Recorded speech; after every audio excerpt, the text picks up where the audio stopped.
Le grand direct de l'actu, Jean-Marc Morandini. Miel, fromage, charcuterie, nougat, huile d'olive. Avant l'été, les grandes surfaces comme les échoppes en bord de route font le plein de touristes avec des produits du terroir. Dans son nouveau numéro, Que choisir révèle des fraudes assez incroyables constatées sur ces produits, dits produits régionaux. En France, le flou de la loi fait que les abus sont monnaie courante. Pour en parler avec nous, Florence Imbert, bonjour. Bonjour. Merci d'être en direct avec nous sur Europe 1. Vous êtes journaliste à Que choisir et vous êtes occupé de cet article donc, sur les arnaques. D'abord, un mot très clair.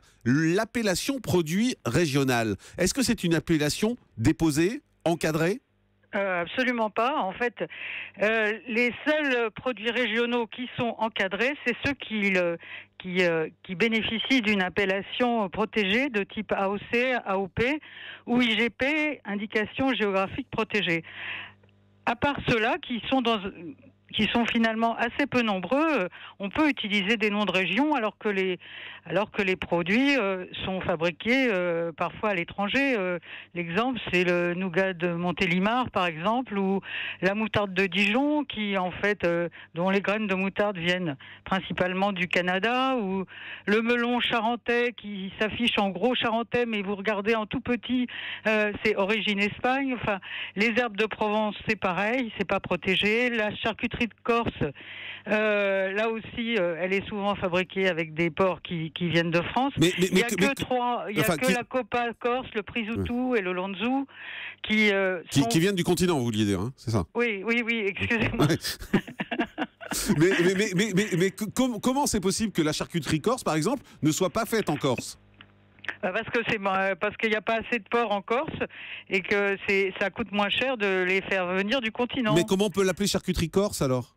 Parce que charcuterie corse, c'est pas du moment qu'elle est fabriquée en Corse, même si les porcs viennent d'ailleurs, c'est pas un problème vraiment. D'accord.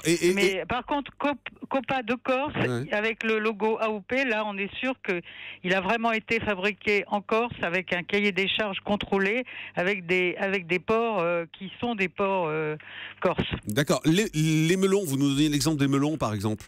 Oui, les melons, c'est parce que melon charentais, c'est une variété de melon. Mais alors, on s'y laisse prendre parce que on pense que c'est un melon qui est charentais, mais non, pas forcément. C'est une variété de melon qui s'appelle charentais, mais il pousse en Espagne. J'en ai encore vu la semaine dernière sur les marchés. Charentais en très gros, tout petit, origine Espagne. Le nougat, vous nous donnez l'exemple du nougat aussi, le nougat de Montélimar. On peut trouver du nougat de Montélimar qui n'est pas fabriqué à Montélimar et même pas en France. Oui, absolument, puisque nougat de Montélimar, encore une fois, c'est pas une appellation protégée.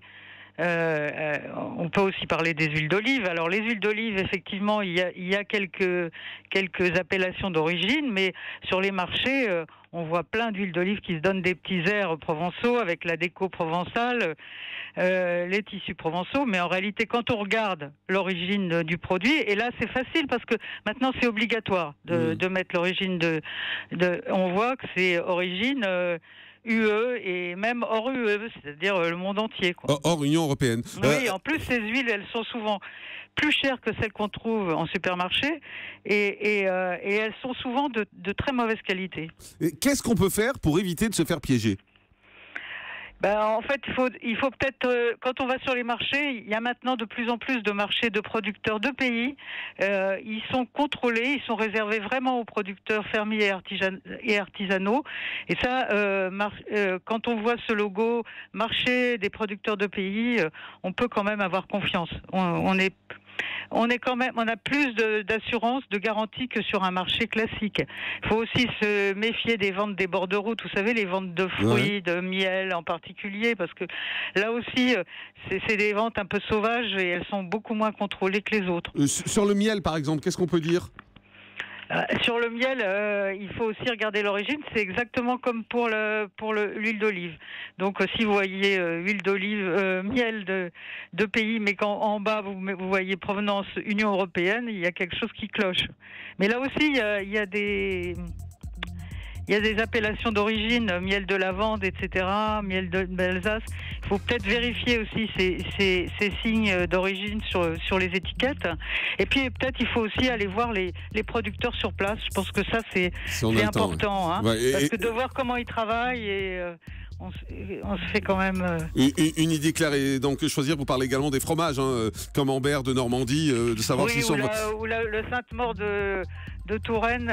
En fait, Sainte-Maure de Touraine, c'est vraiment une appellation, mais Sainte-Maure tout court, ça marche plus là. Bon, écoutez, on va voir ça dans le numéro de Que choisir de juillet et août. Merci beaucoup d'avoir été avec nous, Florence Imbert, journaliste à Que choisir. Attention, prudence, et vous avez entendu ces exemples incroyables sur ces produits qui portent les appellations de nos régions, mais qui sont faits parfois bien loin.